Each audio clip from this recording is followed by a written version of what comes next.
Hey, I'm Kelly Sunset, and I'm here to do a little Hookah 101 for you. And this is something that I get asked a lot. People just don't know how to set up their own hookahs. Since they've been getting a lot of popularity over the past couple of years in my area, I've had to explain this many, many times. So to make this easy, and for people who are just sitting at home and don't want to have to wing it, here you go. So, it doesn't really matter what size your hookah is, but you do want to make sure that the water level is not too high. You see I've got my water right about here, and you want it to be at least half an inch or more above the pipe that comes down to let the air through, but you don't want it to be so high that it's splashing up into the top of the hookah either when it bubbles. You always want to use fresh water every time too. Don't let it get funky, that's so gross, and it's going to affect the taste of your hookah. Now, I want to make sure, I do have a two-hose hookah, although most two-hose hookahs will have a little ball bearing in it that will actually make it easier to use by yourself, and that keeps air from getting sucked in the other side and lessening the amount of hookah smoke you're getting.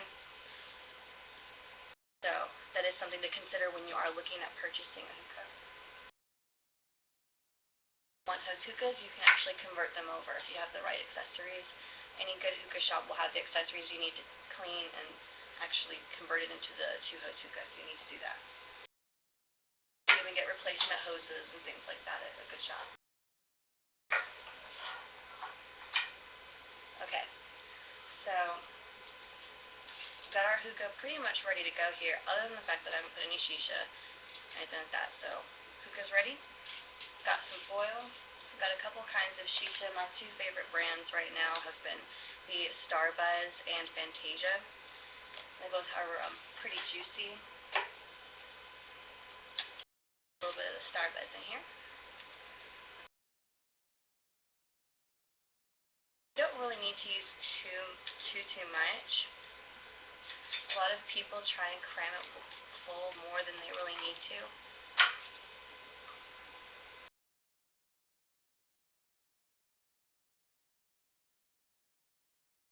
Stuff is really sticky. You may even notice that there's some like stems and stuff like that in it, but that's fine. It's not actually going to be burning this tobacco, so don't worry about picking out stems. Loosely pack your bowl. Little pinches worth. Especially if you're just smoking hookah by yourself, just, a small little amount of hookah tobacco like that, or shisha, is plenty, and it'll last well over 30 minutes, as long as you're not overdoing it with the charcoal.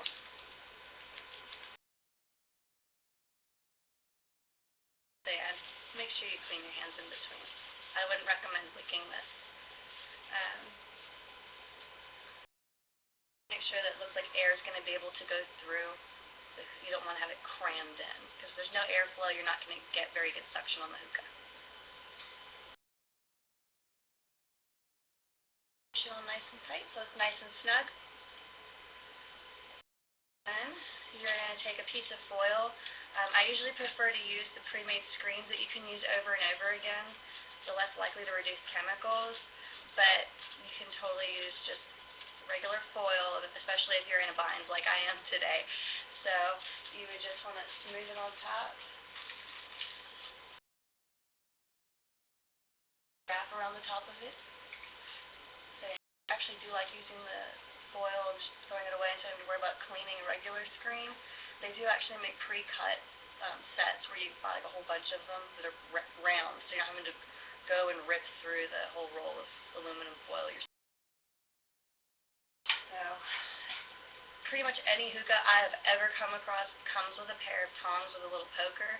So this is what that little poker is for. So you're actually going to poke some little holes. Let me bring this back over here for y'all to see.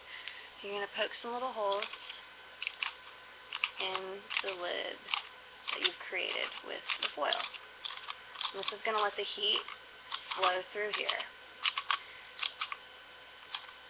Because a lot of people don't realize this is actually indirect heat, and that's why the hookah smoke is so smooth.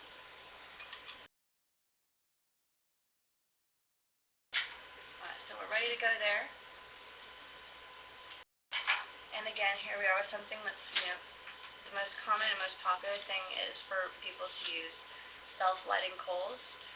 They do come in different sizes. This is pretty much a standard size. And by self-lighting, this is what it's going to do. It's going to create these little sparks.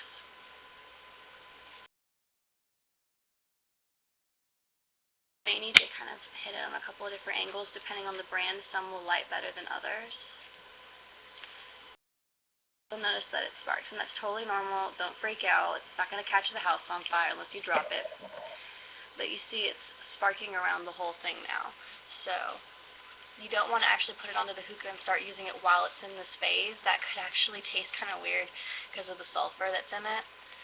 So just let it go through the sparking process, and you'll see that it starts to turn pink and get hot.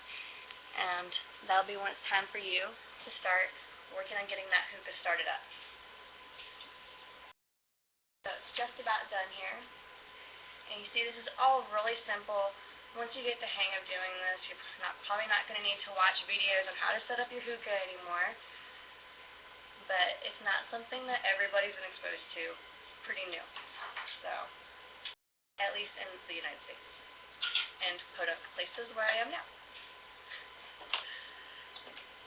Alright, so coal sitting on top, it's done sparking, and sometimes it takes a few minutes to get your hookah started.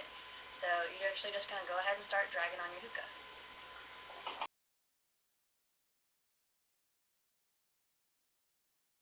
Nothing yet, so don't get discouraged. It has to heat up, and it's heating up a little more slowly. It's kind of like cooking something on a lower setting than, putting it.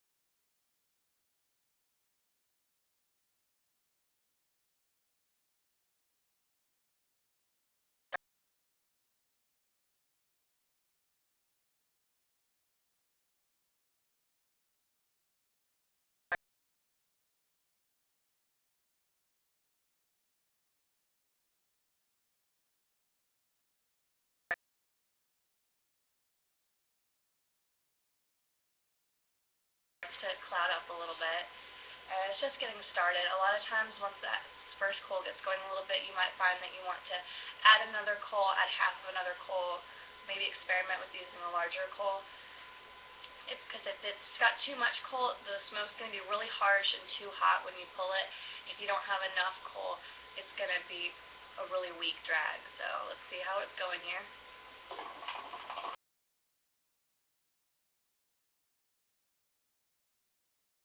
Pretty light, so give it a few minutes, at least 5 minutes or so, to make sure with regular using on the hookah, so that way you know that it is the coal that needs a little bit more heat, as opposed to just piling it on and then you're overdoing it.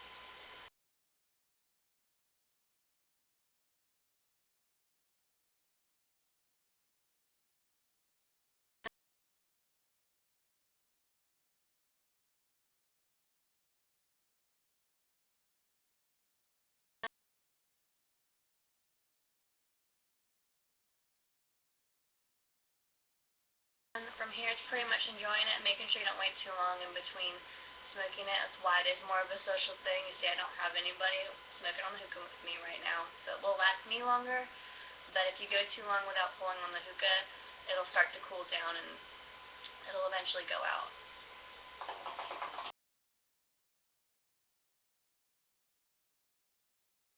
I would say that an average bowl of hookah will probably last 30 to 45 minutes. They can last even longer than that. Depends on how much tobacco and how much coal you're using. Find the perfect blend for where you're enjoying it. That is, up to a little bit of practice and discretion, but don't be discouraged. It's so easy once you learn, the routine of setting up your hookah. So have fun, guys. Enjoy, and don't forget to clean your hookah in between every use and let it air dry, taken apart. I would not recommend putting especially the rubber pieces into the washing machine. That could actually warp them with the too much heat, and you don't want stagnant, moist air sitting in your hookah in between uses. Hope this helped out some people and makes your hookah experience just a little bit more enjoyable. I'll see you guys around.